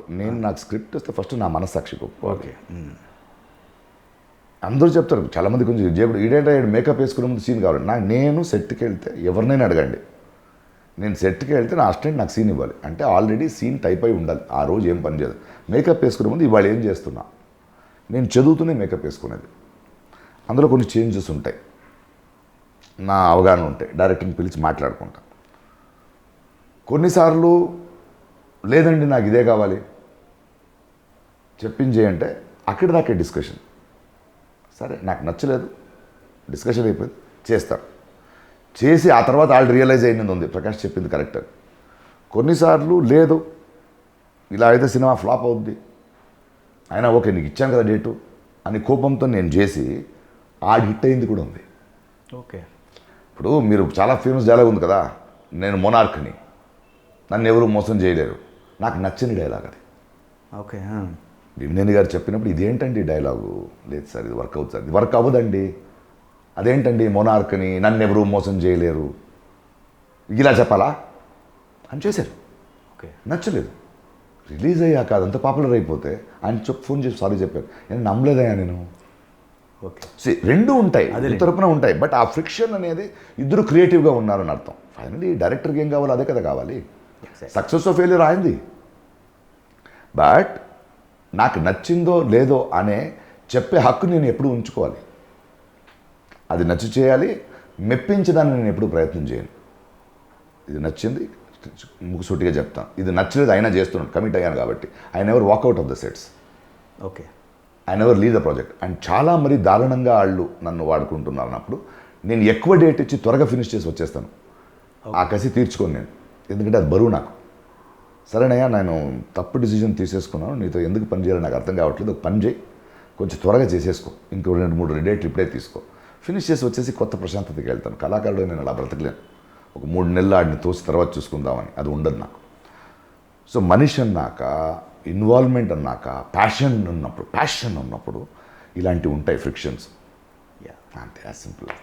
అన్ని లాంగ్వేజ్లు చూసుకుంటే సార్ ఏ లాంగ్వేజ్ పరంగా మీకు అంటే సంతృప్తినిచ్చిన లాంగ్వేజ్ అంటే ఏదే చెప్పుకోవచ్చు ఇండస్ట్రీ పరంగా? ఇండస్ట్రీ పరంగా అంటే ఎవ్రీథింగ్ అండి. అంటే ఒకరి మీద చెప్పలేను. Karnataka is very small industry, అక్కడి నుంచి వచ్చాను. వాళ్ళు ఇప్పుడు మళ్ళీ వస్తావా అంటున్నారు, వెళ్ళాను. Tamil really gave me different look all together. నన్ను సెటిల్ చేసింది అయితే తెలుగు. అది వాస్ట్నెస్ కానీ ప్రేమ కానీ. అది ఎక్కడ రాజమండ్రికి వెళ్తే అది తెలుగోడు కాదు అన్నాడు మా ప్రకాష్ రాజ్ గారు. పచ్చళ్ళు ఏమేమి ఇస్తారో. తమిళనాడుకి వెళ్తే మన ఎంగాళి ప్రకాష్ రాజే నేను Chalam. Kerala different experience. So ఇది నచ్చింది అని నేను చెప్పలేను. బట్ లైఫ్లో పుట్టింది కర్ణాటక. నా ఇన్ని విద్వత్ కానీ, నా అవగాహన కానీ, దానికి ఉన్న మూలం అక్కడున్న సాహిత్యం నేను చదివింది, నా నాటక రంగం. దానికి ఒక అద్భుతమైన ఒక ఐఎస్ఐ మార్క్ ఇచ్చింది తమిళని చెప్పాలి, బాలచంద్ర గారు, మణిరత్నం గారు అలాంటి వాళ్ళు. ఆ తర్వాత తెలుగు వచ్చిన తర్వాత నాకు ఒక అద్భుతమైన లైఫ్ని ఇచ్చింది, ఒక సెటిల్మెంట్ ఇచ్చింది. అది నేను తెలుగు అని చెప్పాలి. అంటే నన్ను స్టార్ చేసింది. ఓకే. నన్ను లార్జర్ దెన్ లైఫ్ చేసింది తెలుగునే చెప్పాలి. కానీ సార్ ఇప్పుడు మీరు అన్నట్టు అదే కన్నడ ఇండస్ట్రీలో KGF 2 విషయంలో ఎందుకు అంత వెబ్లో కావచ్చు, అది బికాస్ ఆఫ్ పాలిటిక్స్ అండి. బీజేపీ వాళ్ళ పాలిటిక్స్, వాళ్ళకి వేరే పని లేదు వాళ్ళకి, బీజేపీ వాళ్ళకి. ఆ సినిమా ప్రొడ్యూసరు బీజేపీ అది deputy chief minister brother. Okay. BJP state ఇప్పుడు ఆయన ఎందుకు తీసుకున్నారు మేము చూడము. ఇప్పుడు ఆయన ఎందుకు వస్తారు? KGF 2 అనేది ఒక సినిమా, కళా సినిమా. ఆయన నచ్చితే చూస్తారు, నటన నచ్చితే చూస్తావు, నటన నచ్చకపోతే చూడవు. లేదా నీకు ద్రోహం చేసిన వాడి పని ఆడు ఎంత మంచి చూడని చూడవు, అలా తీయాలి. కానీ they will do that rupture. But అయినా 6 మిలియన్ వ్యూస్ వస్తాయి కదా. సో ఇది ఇప్పుడు ఈ చిన్నవాళ్ళు రాళ్ళు వేసే వాళ్ళ గురించి మనం ఆలోచించకూడదు, చూడాలి. కొడితే అది తీసుకొని దెబ్బ తగలేదు ఏంట్రా అనాలి. So we should be very this thing. ఆడ నీకు నటన లేదు, ఆడకు 10 మందిని రేప్ చేసిన వాడు, లేదా ఒక పెద్ద 2000 crore స్కామ్ చేసిన వాడు, దేశాన్ని అమ్మినవాడు, అలాంటి వాడిని ఎలా తీసుకొచ్చారండి, ప్రతిమ ముఖ్యమా అని అడిగితే దానికి మనం ఆన్సర్ ఇవ్వాలి. కానీ వాళ్ళ అజెండాలు వేరే ఉంటాయి. దాన్ని సినిమా మీద ఎందుకు వేస్తారని అర్థం కావట్లేదు. ఎందుకంటే చాలా వల్నరబుల్ కదా సినిమా. రైట్. బట్ అలా అవ్వదు కదా. అలా బ్యాన్ చేసిన సినిమాలు ఎన్ని ఆడాయి. క్రియేటివ్ ఫ్రీడమ్ సంతోష్ అని ఆయనకు క్రియేటివ్ ఫ్రీడమ్ ఉంది. వాళ్ళు అనుకోలేదు కదా. వాళ్ళు ఈ పార్టీ వాళ్ళని పెట్టుకుని సినిమా చేస్తారా, సిద్ధాంతం వాళ్ళని పెట్టుకుని నటులను పెట్టుకుని సినిమా తీస్తారా? ఒక 5 లాంగ్వేజెస్ కావాల్సిన నటుడు ప్రకాష్ రాజు, 5 లాంగ్వేజ్లో అవుతున్న పాన్ ఇండియన్ ఫిల్ము. ప్రకాష్ రాజు అంటే హిందీ మాట్లాడగలడు, మలయాళం మాట్లాడడు, తమిళ్, తెలుగు, ఇలా ఉంటాయి కదా వాళ్ళ లెక్కలు, వాళ్ళ బిజినెస్, వాళ్ళ రీచు. నేను తలుచుకున్న కథ చాలా ఇంపార్టెంట్ అయిన పాత్ర ప్రకాష్ రాజు గారు చెప్తే జనాలకి ఈజీగా వెళ్ళిపోద్ది అని ఒక డైరెక్టర్ డిసిషన్. వీళ్ళు బయట నుంచి చూస్తున్న వాళ్ళు రాళ్ళు వేస్తుంటారు, పెద్దది చేస్తుంటారు. ఇది ముక్కుసూటిగా నేను మాట్లాడడం వల్ల నటుడుగా ఉన్నవాడికి పాలిటిక్స్ ఎందుకు అంటారు కదా, అలా ముక్కుడు మాట్లాడాలి. దాన్ని భరిస్తూ వెళ్ళాలి మనం, తప్పదు. అంటే నా ఇష్టం వచ్చినప్పుడు నేను బ్రతుకుతాను అన్నప్పుడు ఆ నచ్చని వాళ్ళ కొన్ని దెబ్బలను కూడా నన్ను తట్టుకొని పెట్టారు కదా. నేను ఇష్టం వచ్చిన బదులు నువ్వు ఎందుకయ్యా కొడతావని అడగకూడదు. రైట్. అది కంప్లైంట్ కాదు, అది I will fight back. Simple. ఒక అతను సూసైడ్ చేసుకోబోయే పీరియడ్ ఆఫ్ టైంలో 50 lakhs అనుకుంటా మీరు ఒక సీనియర్ ఆర్టిస్టు తనకి మీరు పంపించడం, ఇదో కోణం, ఇట్లాంటివి ఉన్నాయి మీ దగ్గర రెండు. అదే అంటే చూసే కోణాన్ని బట్టి ప్రకాష్ రాజ్ గారు కోణాన్ని బట్టి ఉంటాయి, వాళ్ళ అవసరాలను బట్టి కూడా ఉంటాయి. ఈ మనిషి నాలాగే ఉండాలని కోరుకునే వాళ్ళ ఉండలేము. అది ఎగ్జాక్ట్లీ, అవును, దట్ ఈస్ అవుట్. అప్పుడు శ్రీశ్రీ గారు, ఆత్రేయ గారు అనుకుంటా, ఏమండి మీరు మందు తాగుతారు, కొన్ని అఫైర్స్లు ఉన్నాయి మీకు, ఇంత పోయిటరీ రాస్తారు, మీ చెడు గురించి మాట్లాడుకుంటున్నారంటే ఆయన చెప్పాడంట, 80% నా కవిత్వం ఉంది, నా ఆలోచనలు ఉన్నాయి, 20% నాలో చెడు ఉంది, కానీ మీకు చెడునే కనిపించిందంటే ఆ చెడు మీదే అన్నాడంట. ఓకే. ఆ ఒక దిషణాహంకారం మనిషికి ఉండాలా వద్దా? ప్రతిరోజు ఎవడేమనుకుంటాడో అని బ్రతకలేము కదా. ఇంకొకరిని బాధ పెడుతున్నానా, ఇబ్బంది పెడుతున్నానా, ఇంకొకరిని లాక్కుని తింటున్నానా, అది మనిషి మనస్సాక్షి పరంగా చేయకూడదని చూడాలి. కానీ మాట్లాడేటప్పుడు కూడా ఈ 10 మంది ఒప్పుకుంటారు, ఒకడు ఒప్పుకోడు అని ఉండదు కదా. సత్యాలు నువ్వు నమ్మిన సత్యాలే కదా. అలాగే బ్రతకాలి, అది ఉంటుంది. రెండు వైపు నుంచి చూసేవాళ్ళు ఉంటారు. బట్ నేను చెప్పాను కదా, మనిషి మానసికంగానే ఈ కొంచెం నెగిటివ్ ఎలిమెంట్స్ ఈజీగా తెలిసిపోద్ది. నెగిటివ్ ఎలిమెంట్ అనేది ఫ్రంట్ పేజ్లో ప్రింట్ అవుద్ది, ఎందుకంటే అందరూ చూసేది. ఆ తర్వాత ఆడు తప్పు కాదని చెప్పే సంజాయిషి ఏదో 4th పేజ్లో ఇక్కడ మూలలో వేసేసాం అని ఉంటుంది. బట్ అది వాళ్ళకి ఇంట్రెస్టింగ్గా ఉండదు, ఉప్పు కారం ఉండదు అందులో. అది ఓకే, అది మనిషికి ఉన్న గుణం. ఆ వికృతి అధికమైతే సమాజానికి మంచిది కాదు. అది ప్రతి ఒక్కరూ పాటించాల్సిన వాళ్ళు పాటించాల్సిన విషయం. అతను మీకు హెల్ప్ చేసిన పర్సన్ సార్, ఎందుకంటే అంత అలా కాదు, అది హెల్ప్. కొన్నిసార్లు మనకు హెల్ప్ చేసిన వాళ్ళకి హెల్ప్ చేయాలని వద్దు అనిపించదు. అలా వెళ్తుంటాం, సడన్గా కనిపించింది, ఆ క్షణంని హెల్ప్ చేసే శక్తి ఉంటుంది, చేసేయాలి. ఓకే. అది దాన్ని గుణం అంటాం. అది ఇప్పటివరకు తీసుకోలేదు కదా, ఇప్పుడు అవసరం లేదండి. అది తీసుకోవాల్సిన అప్పు ఇవ్వలేదు. ఓకే. ఆయన తన కాలం ఇలా చాలా చేసామంటే అందులో నా స్వార్థం కూడా ఉంది. ఇవ్వడంలో ఒక ఆనందం ఉంది, నాకు ఇవ్వడంలో ఒక ఆనందం ఉంది కాబట్టి ఇస్తున్నా. లేకపోతే నేను ఎందుకు ఇవ్వాలి? నాకెందుకో ఇష్టం. ఎందుకంటే అది ప్రాబబ్లీ అమ్మ ఒక అనాథగా వచ్చి ఎవరెవరో అన్నం పెట్టి శిక్షణ ఇచ్చి పెంచారు, వాళ్ళకి నేను తిరిగి ఇవ్వలేను. ఒక బాలచంద్ర గారు ఎక్కడో పిలిపించి వేషాలు ఇచ్చి నన్ను పెద్దది చేశారు, ఆయనకి తిరిగి ఇచ్చేంత వాడిని కాదు నేను. సో వాళ్ళు ఎందుకు ఇచ్చారంటే ఆ గుణాన్ని కంటిన్యూ చేసుకుంటూ వెళ్ళాలి కదా. నాకు మంచి జరిగింది, నా అమ్మకి మంచి జరిగింది, నాకు చేసిన చాలామందికి ఎవడో మంచి చేస్తున్నారు, నాకు కూడా చాలామంది మంచి చేస్తుంటారు. కొన్ని నాకు తెలిసిన మంచి ఉంటాయి, కొన్ని ఎవరో లేదండి ఈ క్యారెక్టర్ ప్రకాష్ రాజ్ గారు ఉంటేనే బాగుంటుందని ఆయన ఎవరినో అనుకున్న వాడిని తీసేసి పెట్టి ఆడెవడో నాకు తెలియదు. కొందరు చెడు కూడా చేసి ఉంటారు, నాకు తెలియదు. రైట్. సో నాకు అనిపిస్తుంది అదేదో ప్లాన్ చేసి సంవత్సరానికి ఉంది. అమ్మ కూడా ఎప్పుడు నీ దగ్గర ఉంటే ఇవ్వు, లేదంటే వెంటనే లేదని చెప్పొద్దు, నీకు అప్పు పుట్టితే పుట్టివ్వు, తర్వాత తీర్చుకోవచ్చు నువ్వు అన్న, బట్ ఇవ్వు అని నేర్పింది. అందులో ఒక ఆనందం ఉంది, అందులో ఒక హ్యాపీనెస్ ఉంది, అందులో ఒక అర్థం ఉంది చేస్తున్నాను తప్పితే అది ఒక ప్లాన్డ్గా ఉండదు. ఓకే, అక్కడి నుంచేనా ఈ అడాప్ట్ చేసుకోవటం అనేది? అడాప్ట్ చేసుకోవడానికి కూడా మన ఊళ్ళో ఉన్నాము, అదే కొండారెడ్డిపల్లికి వెళ్తున్నాను, 7 కిలోమీటర్ రోడ్ బ్యాడ్గా ఉంది. కర్ణాటకది ఒకటి ఉంది కదా? ఆ కర్ణాటకలో ఒకటి ఉంది, తమిళనాడులో ఒకటి ఉంది. నా ఫస్ట్ విలేజ్ చెప్తున్నా. అప్పుడే నా కూతురికి లండన్కో సీట్ వచ్చింది, 10 లక్షలు ఏదో పేమెంట్ పంపించా. అలా వెళ్తుంటే ఆ మట్టి రోడ్లు స్కూల్ నుంచి చాలామంది ఆడపిల్లలు మట్టిలో తిరుగుతున్నారు. నా కూతురు 1 సంవత్సరం పేమెంటు ఈ దాదాపు 100 పిల్లలకి ఎడ్యుకేషన్ కదా అన్న. 2 కూతుర్లు తినాలనుకున్నాం, అలా అనిపించిందంటే ఏం చేయమంటారు. ఓకే, ఆ స్కూల్ దత్తక తీసుకున్న తర్వాత స్కూల్ సమస్యలు, ఊరు సమస్యలు తెలిసింది, ఊరోళ్ళు వచ్చారు, పక్కనే తోటం, ఎంపవర్ చేస్తూ వెళ్ళిపోయాం. అది వెళ్ళేటప్పుడు కూడా నేను చేశానని కాదు, అది ఒక్కడి వల్ల కాదు అది. రైట్. ఎడ్యుకేషన్ విషయానికి వస్తే ఎడ్యుకేషన్ ఏదో ఎన్జిఓ ఉంది, వాళ్ళని పిలిపించి ఎడ్యుకేషన్ గురించి నాకు తెలియదు, చేసే మనసు ఉంది, మీ ఆధ్వర్యంలో చేయగలరా. ఇక హాస్పిటల్ నేనేం చేస్తాను, కొన్ని డాక్టర్స్ని పిలిచి ఒక గురువారెడ్డితో మాట్లాడి మీరు చేయగలరా, నేను ఉంటాను ముందు.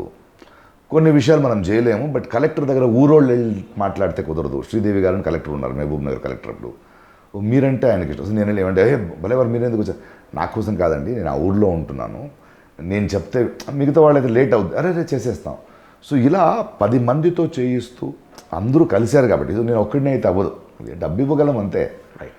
బట్ ఆ ఒక సమస్యని పరిష్కరించాలంటే వాళ్ళందరినీ తీసుకోవాలి. అలాంటి మనసులు కూడా నాకు అండగా ఉన్నారు కాబట్టి అక్కడ ఒక 20,000 పెట్టి ఒక కమ్యూనిటీ కోఆర్డినేటర్ని పెడతాను. నేను 24 అవర్స్ విలేజ్లో ఉండాల్సిన అవసరం లేదు, ఫండ్ ఉంది. బట్ ఆడికి ఒక 20,000 జీతం ఇచ్చి పెడితే ఆడు ఎవ్రీడే మీటింగ్లు చేస్తూ నాకు అప్పచెప్తూ నేను ఉన్నట్టే అక్కడ ఉంటాడు.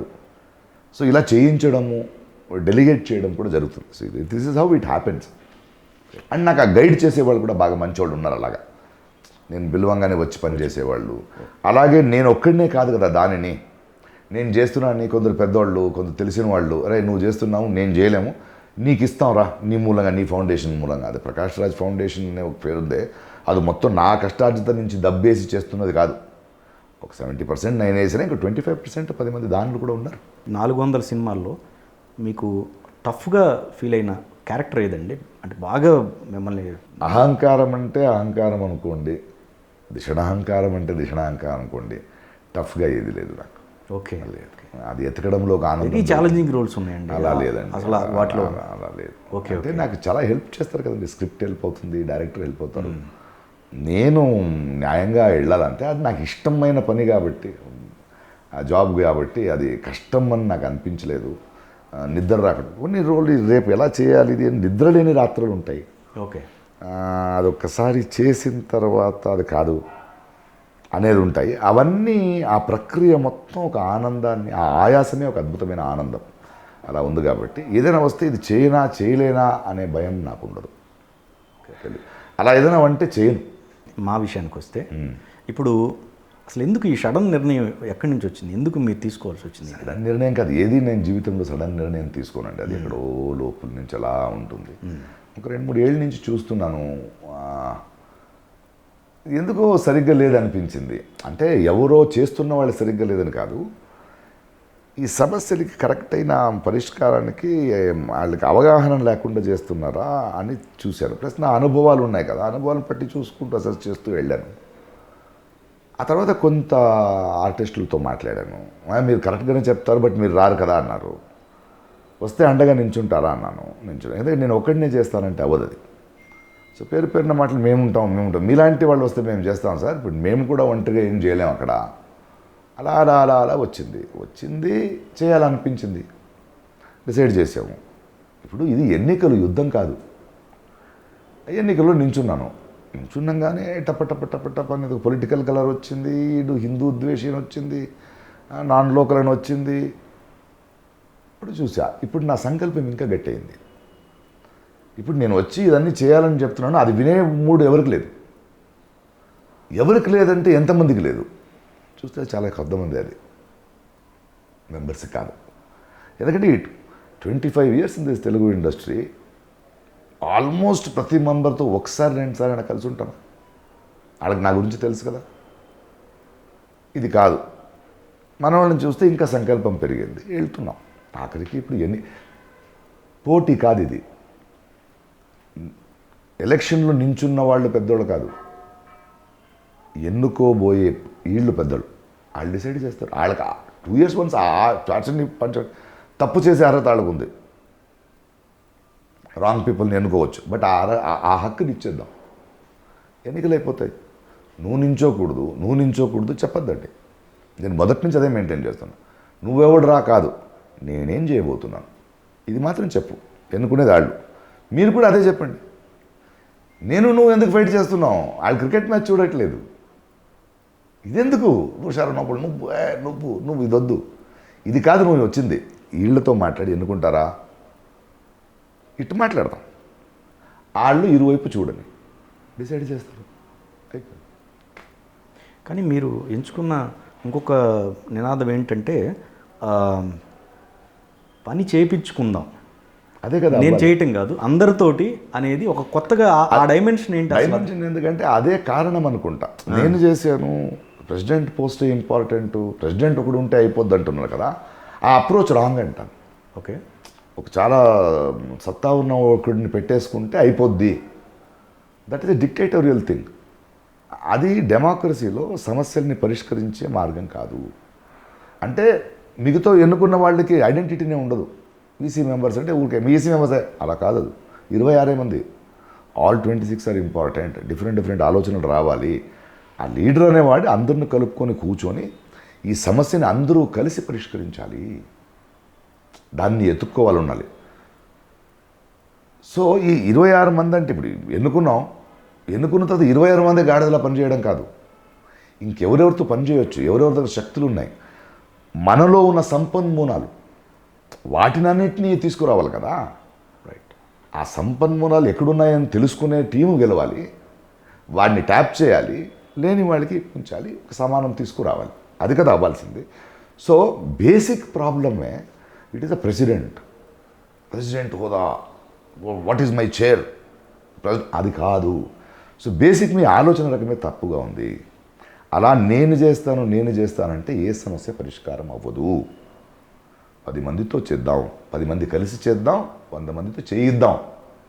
ఎందుకంటే బాధ్యత అనేది గెలిచిన ఎంపీ ఎమ్మెల్యే కాదు, ఓటేసిన ఓటర్ కూడా ఉంది కదా. రైట్ కదా, మనందరి బాధ్యత. ఎలక్షన్లు ఉంటాయి, కొందరు మీ జాబ్లో మీరు పనిచేయండి, ఇంకొక ప్యానల్ ఉంటుంది చూసుకుంటాను తప్పితే ఆ 2 yearsకి వీళ్ళు చేస్తున్నది వీడి డబ్బే, వీళ్ళ కోసమే. వీళ్ళ ఇంటి నుంచి ఏం సొమ్ము రావట్లేదు, వీళ్ళ పేరు ఈ సంక్షేమం పేరుని తీసుకుంటాను. దీన్ని కరెక్ట్గా మేనేజ్ చేయాలి, అడ్మినిస్ట్రేట్ చేయాలి, డిస్ట్రిబ్యూట్ చేయాలి.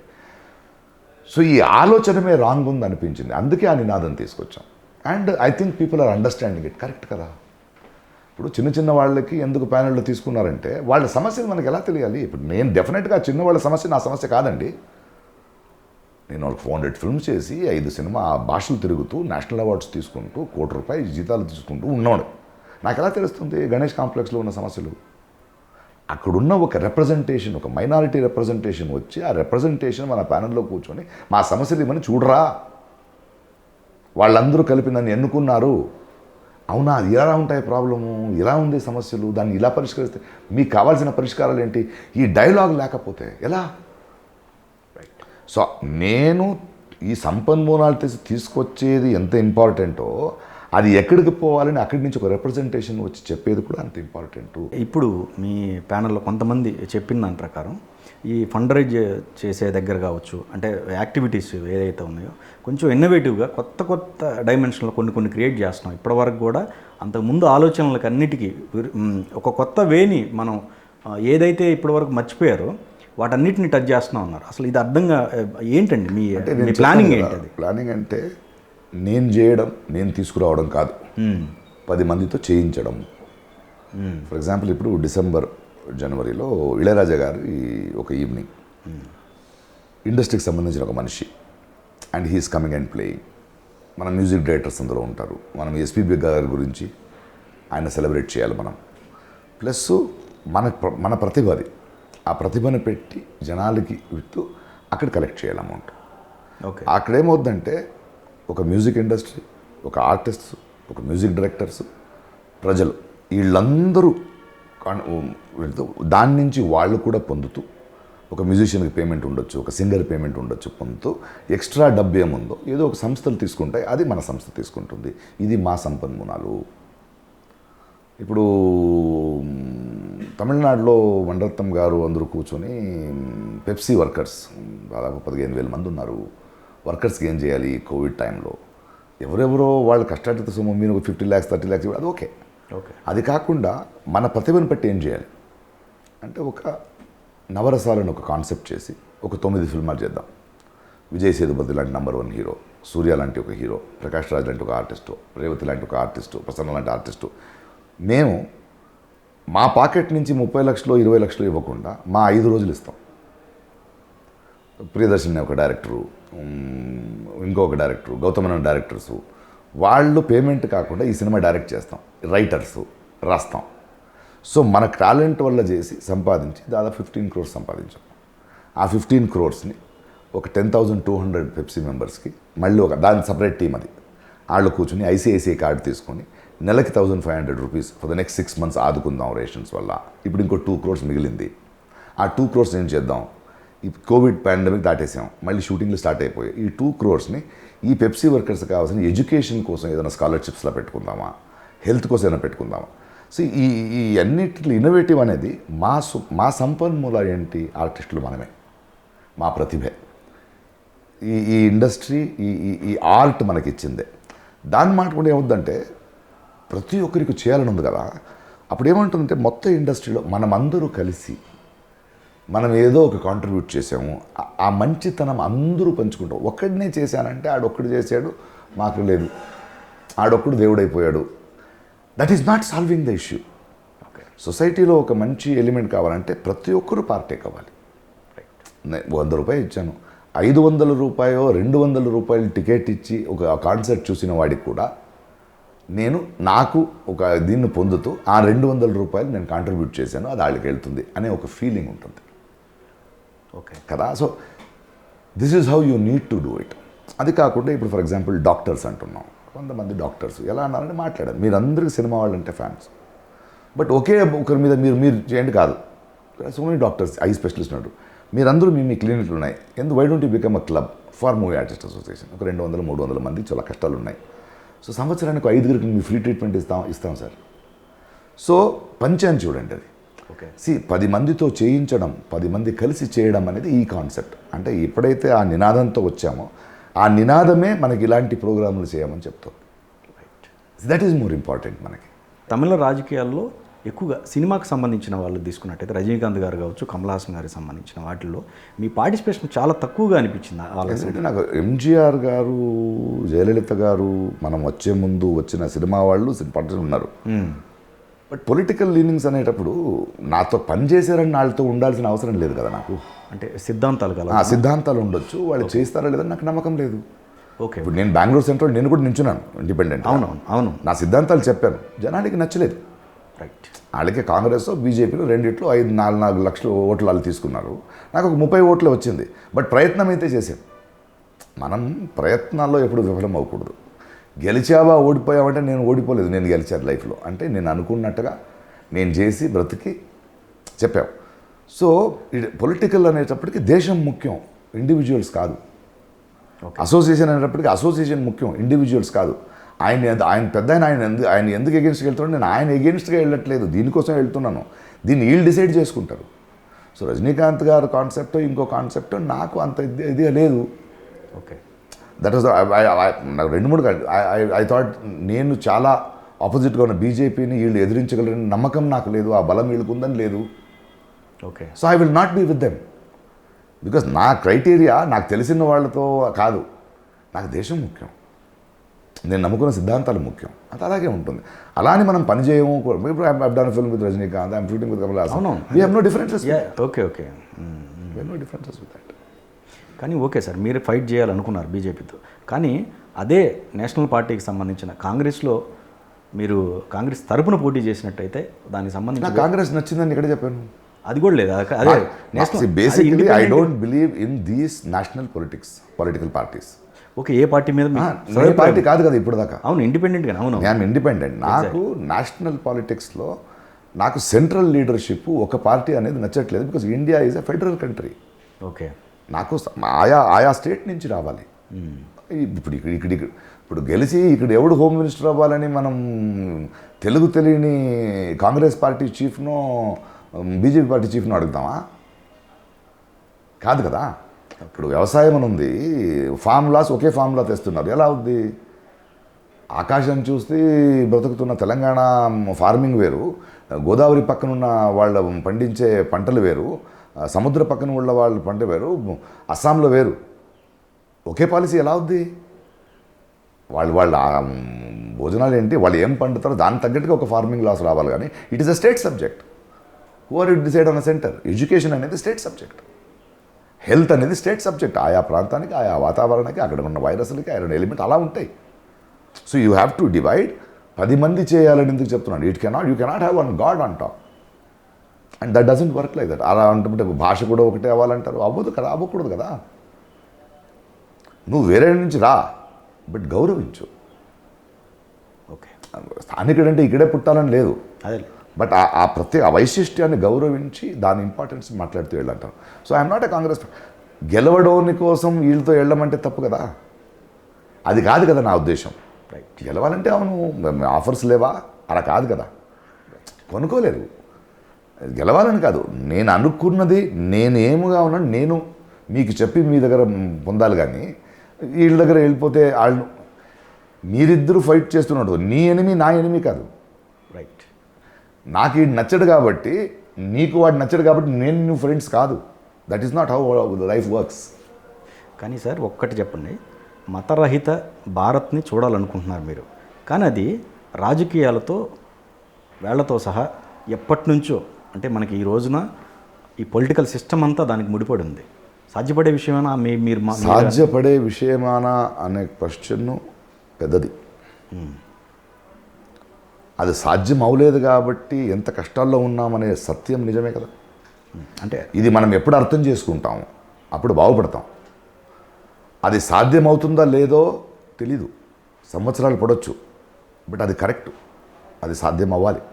దానికోసం నేను పోరాడుతూ ఉంటాను. అది నా టైంలో ఉండొచ్చు, నా నెక్స్ట్ జనంలో ఉండొచ్చు. ఎప్పుడో ఒక రోజు మనిషి ప్రశాంతంగా బ్రతకాలంటే ఈ మతరహిత, మతాంధులు లేని ఒక పాలిక వస్తేనే అవుద్ది. అది రియలైజ్ అయ్యేదాకా చూద్దాం.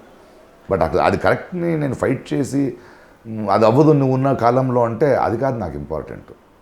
ఏది మంచో దానికోసం ఫైట్ చేస్తున్నానా, ఆ నిజాయితీ చాలా. కానీ సమస్యలు ఎదురవుతున్నాయి కదా మీకు, ఆల్మోస్ట్ కేసులు పడ్డాయి. మరి పడతాయి మరి మార్పు లేదు, వాళ్ళు మారరు. వాళ్ళు మారని నేను మారాల్సిన అవసరం లేదు కదా. ఓకే, నీ సంకల్పం కరెక్ట్గా ఉంది కదా.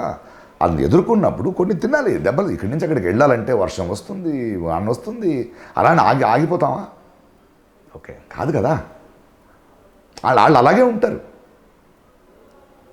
ఉంటారు, అలా అని మనం భయపడకూడదు. ఎవడు బలశాలి కాదు ఇక్కడ, నీ భయమే అవతలవాడు బలం. ఓకే, అంతే కదా, భయపడకూడదు. కానీ రాజకీయాల్లో మీరు ఎంట్రీ ఇచ్చారు కాబట్టి మీరు ఇప్పుడు చూస్తున్న ఇండియన్ పొలిటికల్ సిస్టమ్ ఎలాంటి మార్పులు మారుద్ది? మీరు మారాలి. ఎలాంటి మార్పు? మారేదాకా నేను పోరాడుతూనే ఉంటాను, మాట్లాడుతుంటూనే ఉంటాను. అంటే ఓన్లీ మతం గురించేనా, ఇంకేమైనా ఉన్నాయి? అన్నీ ఉన్నాయి కదా. అన్నీ, మతం ఉండొచ్చు, కులం ఉండొచ్చు, జాతి ఉండొచ్చు, ప్రాంతాలు ఏదైనా ఉండొచ్చు. The lot of things. It is not just one మతం. అన్నీ ఒకటికొకటి మిక్స్డ్ ముడిపడి ఉన్నాయి. పవన్ కళ్యాణ్ గారిని మీరు ఆ టైంలో అప్పుడు చూసిన పవన్ కళ్యాణ్ గారికి ఇప్పటికి ఏమైనా చేంజ్ ఓవర్ అప్పుడు అంటే అప్పుడు వచ్చిన స్టేట్మెంట్కి ఇప్పటికి అనిపించిందా మీకు? ఏమన్నా మార్పు అనిపించింది? He is changing. Okay, it is his evolvement. Is an young man, is changing. Okay, నాకు ఇష్టం. అంటే ఒకటి లీడర్ అవ్వాలనుకోవడం నాకు చాలా ఇష్టం. అంత పెద్ద జనాబలం ఉండేది చాలా ఇష్టం. చాలా ఇష్టం కాబట్టి కొన్ని డిసిషన్స్ నాకు నచ్చదు, అది చెప్పేస్తాను. ఓకే, ఆయన ద్వేషించట్లేదు, అది హర్టింగ్గా ఉంటుంది. ఒక బీజేపీ వాళ్ళతో ఎందుకు పోతున్నా ఆయన కారణాలు ఆయనకు ఉండొచ్చు. రైట్. బట్ నేను ఆయన ఇష్టపడతాను కాబట్టి, అలాంటి మా లీడర్ ఒకడు ఉన్నాడు కాబట్టి నేను అలా కాదు. ఆ హక్కు అయినా మాకు ఉండాలి కదా, రైట్. ఆ హక్కు ఉండాలి. నాకు ఇది నచ్చలేదండి మీలో, మిగతావన్నీ నచ్చుతున్నాయి. ఇది ఎందుకండి, ఈ విషయం నాకు నచ్చలేదు. ద్వేషించట్లేదు, ప్రేమిస్తున్నాను కాబట్టి, ఆయన ఎదురు చూస్తున్నాను కాబట్టి. ఆయన కూడా అంతే గొప్ప మనసుతో భిన్నాభిప్రాయాలు ఉన్నాయి, నేను దాన్ని స్వీకరిస్తాను, బట్ నా దారి నాది. But Prakash Raj great actor, ఆయనతో యాక్ట్ చేయడం ప్రాబ్లం లేదు. ఆయన లేకపోతే ఈ సినిమాలో నేను ఇంత బాగా యాక్ట్ చేయలేను. ఇంత గొప్పతనం చూడండి. ఈ భిన్నాభిప్రాయాలతో ఒకరినొకరిని అర్థం చేసుకుంటూ ఒకరికొకరికి మాట్లాడే హక్కిస్తూ బ్రతికే బ్రతుకు కావాలి మాకు. అలాంటి ఒక సమాజం కావాలి. ఆయన పెద్ద మనిషి అయ్యాడు, నేను నిజాయితీగా ఉన్నాను, ఆయన కూడా నిజాయితీగా ఉన్నాడు. ఇది ఇంపార్టెంట్. తర్వాత వీళ్ళు డిసైడ్ చేస్తారు. అదే రైట్, అంతే కదా. ఎగ్జాక్ట్లీ. ఒంగోలు గిత్త అప్పుడు ఏంటండి ఆ సెన్సార్కి సంబంధించి ఏమైంది మీకు? ఒంగోలు గిత్తలో ఆ క్యారెక్టర్ భాస్కర్ కొంచెం నేకెడ్గా ఉన్నారని చెప్పాడు. అంటే ఆడు తన రాక్షసత్వం అది ఒక షార్ట్ తీశాడు, నేకెడ్గా యాక్ట్ చేశారు అన్నారు. ఆ పాత్ర కావాలి. అఫ్కోర్స్ నేను పెద్ద హీరోయిన్ కాదు వీళ్ళందరూ చూడడానికి, బట్ ఆ పాత్ర ఆ వికారం కావాలి అన్నాడు ఆయన. అది నాకు నచ్చింది, చేశాను. దానికోసం ఏదో ఇది కూడా చేస్తాడు ఆయన అని. ఇప్పుడు ఏం చేద్దాం, ఇప్పుడే నేనేం చేయాలి, యాక్చువల్లీ అది కూడా వచ్చి చెప్పేస్తారా. ఇప్పుడు యాక్చువల్గా అప్పటికి పిల్లలు పెద్దవాళ్ళు అయిన తర్వాత మీరు ఈ డెసిషన్, సెకండ్ మ్యారేజ్ సంబంధించిన డెసిషన్ తీసుకోవడానికి రీజన్ ఏమైనా ఉందా? రీజన్ ఉంది. నాకు నా భార్య లలిత కుమారికి కొన్ని విషయాలు పడలేదు, కోర్టుకి వెళ్ళాము. బట్ పిల్లలు, నేను నా భార్యకి డైవర్స్ ఇచ్చాను, నా పిల్లలు అమ్మకి ఇవ్వలేదుగా, నా తల్లి తన కోడలికి ఇవ్వలేదుగా, ఓకే, నా ఫ్రెండ్స్ తనతో ఫ్రెండ్షిప్కి ఇవ్వలేదుగా. So it is our both personal. విడిపోయాం. విడిపోయిన తర్వాత మళ్ళీ పెళ్లి చేసుకోవాలని ఉంది. ఆ జీవితంలో నా జీవితంలో నా భార్య వచ్చింది, ఆమెను తీసుకొని పెళ్లి చేసుకునే ముందు నా పెద్ద కూతురు, అమ్మ, చెల్లి, నేను మళ్ళీ పెళ్లి చేసుకోవాలంటున్నాను, మీరేమంటారు? పెద్ద కూతురు, daddy very good, go head. ఆ తర్వాత వాళ్ళ ఇంటికి వెళ్ళి, చూడండి నాకు ఆల్రెడీ 2 కూతుళ్ళు ఉన్నారు, నాకు మీ కూతురికి ఒక 12 years డిఫరెన్స్, మీ అందరితో నాకు ఒక ఫ్యామిలీ కావాలి, నాకు బ్యాగేజ్ ఉంది, నా పెళ్ళికి నా 2 కూతుళ్ళు వస్తారు, వాళ్ళే మెహందీ వేస్తారు, వాళ్ళే నడిపిస్తారు, అమ్మ చెల్లి వస్తారు, ఓకేనా మీకు? And I continue to live on. And ఇవాళ నా భార్య కానీ వీళ్ళిద్దరు కానీ గ్రేటెస్ట్ ఫ్రెండ్స్. లత నా ఫస్ట్ భార్య, నా పోనీ గ్రేటెస్ట్ ఫ్రెండ్స్. ఆమెకి నేను ఫ్రెండ్, ఇప్పుడు భర్త కాదు. ఓకే, కానీ నా పిల్లలకి తల్లి. రేపు నా పెద్ద కూతురికి పెళ్ళంటే నేను లతనే కూర్చోలే, ఓకే, అంతే కదా. అదే. ఇవన్నీ మాట్లాడేసుకోవాలి. మనిషి బ్రతకాలి. డిఫరెన్సెస్తో ప్రపంచానికి అబద్ధం చెప్తూ బ్రతకకూడదు. ఇప్పుడు అందరూ కలిసి ఉన్నాం. తను చెన్నైలో ఉంటుంది, నేను హైదరాబాద్లో ఉంటాం. నా పిల్లలు అక్కడ ఉంటారు, నాతో ఉంటారు. నా కొడుకు పుట్టాడు, ఆ తమ్ముడు నీళ్ళు కూర్చుంటారు, రాఖీ కట్టడానికి వస్తారు, హాలిడేస్లో తిరుగుతున్నాం. మనం చెన్నైకి వెళ్ళినప్పుడు లత వస్తుంది. ఇప్పుడు కూడా అమ్మకి లత కూడా చీర పంపిస్తుంది, ఆమె కూడా పంపిస్తుంది. ఇద్దరు గురించి మాట్లాడుకుంటారు. వాళ్ళు డైవర్స్ చేసుకోరు. నా భార్యకు లతకు ప్రాబ్లం లేదు, ఎందుకంటే నాకు ఆమెకు ప్రాబ్లం ఉంది, ఈమెకి ఆమెకి ప్రాబ్లం ఉంది. ఈమె వచ్చి ఆమెను తీసుకుని వదలలేదు నేను. So this is how I have lived my life and I have a beautiful present life. It is okay for 2 people to have differences.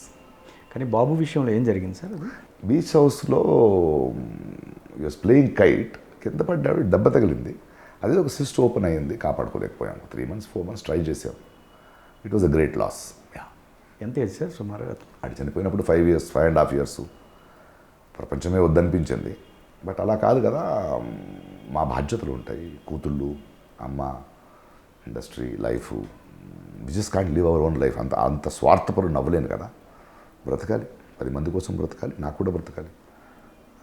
నా బాబు చనిపోయి ఒక 10-15 days అయిన తర్వాత ఏదో లక్నోలో ఒక హిందూ పేపర్లో చూశాను. సడన్గా చూస్తే ఒక 13 అమ్మాయి, ఒక 5 years old చైల్డ్ అక్కడ ఫ్రీగా చీరిస్తున్నారని వెళ్తే అందులో అమ్మ నాన్న చనిపోయారు. వాళ్ళిద్దరిని చూసి నాకు అనిపించి వాళ్ళకన్నా బెటర్గా ఉన్నాను కదా నేను. ఓకే, ఇద్దరు ఆడపిల్లల జీవితం ఏమైపోతుందో. But I have to take my responsibility. That is Balachandra గారు వచ్చారు, అలా కూర్చుంటే సరిరాదురా, గెటప్, కరెక్ట్ అనిపించింది. I have lived, life is there. వాడు నా జీవితంలో వచ్చిన అద్భుతమైన ప్రయాణికుడు. నా నొప్పి వేరు, నా మొదటి భార్య తన నొప్పి వేరు తల్లిగా, నా పెద్ద కూతురు నొప్పి వేరు, దాని తర్వాత నా చిన్న కూతురు పుట్టింది. ఎవరెవరు బాధలు వాళ్ళది, వాళ్ళు జీర్ణించుకుంటూ నీలకంఠుడు అవుతూ బ్రతకాలి. బ్రతుకుతున్నాం. ఇంకో బాబు పుట్టాడు, అవును, హ్యాపీగా ఉంది. హ్యాపీగా ఉంది. అది ఆ పెయిన్ ఎందుకు ఎప్పుడు చెప్పుకోలేనంటే, మనం బాధల్ని పంచుకోకూడదండి, సంతోషాన్ని పంచుకోవాలి. ఎందుకంటే ఎవడి బాధ వాళ్ళది. రైట్. అది మనమే జీర్ణించుకోవాలి. దాన్ని పెట్టి ఎమోషనల్ చేసుకుంటూ ఎందుకు అలా బ్రతకూడదు. అది నువ్వే మింగగలగాలి, నువ్వే దాన్ని జీర్ణించుకోగలగాలి. అది నీలో ఉంటుంది. ఎవరు ఎంత చెప్పినా ఆడి లేని లోటు నాకుంది. అందుకే ఒక మాట రాస్తాను, I'm richer in pain two, and that is how life is. ప్రతి ఒక్కరికి అలాంటి బాధలు ఉంటాయి, నొప్పులు ఉంటాయి, దాంతో బ్రతుకుతుంటారు. బ్రతకాలి. మనిషి జీవితం అన్న తర్వాత సృష్టికర్త సృష్టించాడు, వెళ్ళాలి. Your job is to travel. Okay, ఫైనల్గా ఎంటైర్ మీ లైఫ్లో మీరు తెలుసుకున్న నీతి ఏంటండి? తీవ్రంగా బ్రతుకు. తీవ్రంగా బతుకు. తీవ్రంగా. ఆ. డబ్బు వస్తుంది, పోతుంది. పేర్లు వస్తాయి, పోతాయి. టైం, నీ క్షణాలు మళ్ళీ రావు. బ్రతుకున్నంతకాలం తీవ్రంగా భోంచేసేటప్పుడు, ప్రేమించే విషయంలోనో, కామించే విషయంలోనో, ప్రయాణంలోనో, 10 మందికి ఇవ్వడమో, చదవడమో, పనిచేయడమో, అన్నిట్లో తీవ్రతతో బ్రతుకు. మనిషిగా బ్రతుకు. ఎనివే సార్, చాలా మీ వాల్యుబుల్ టైం మాకు కేటాయించారు. Thank you. రాబోయే మా ఎలక్షన్లో మీకు మీ ప్యానల్కి మంచి విజయం చేకూరాలని చెప్పి మెంబర్స్ అదే ఆట అంటున్నారు కదా. ఓకే, వాళ్ళే కదా decide. అదే అదే అదే ఇది ఎన్నికలు. ఎన్నికలు వాళ్ళు ఎన్నుకునే సమయం ఇది. సమయం ఇది. నేను పోటీ పడే సమయం కాదు అది. వాళ్ళు అసలు మీరు చెప్తుందే కొత్తగా ఉంది. వాళ్ళు ఎన్నుకునే సమయం. వాళ్ళకి తప్పు చేసే సరి చేసే హక్కు ఉంది. ఈసారి ఏం చేస్తారో వాళ్ళ చేతుల్లో ఉంది. ఎలా ఉండాలి అనేది వాళ్ళు డిసైడ్ చేసేది, వాళ్ళు ఎన్నుకుంటారు. ఆ ఎన్నికల దాకా వెయిట్ చేద్దాం, ఇంకో 15 రోజులు. All the best sir. Thank you. All the best. Thank you so much. నమస్తే సార్. నమస్తే.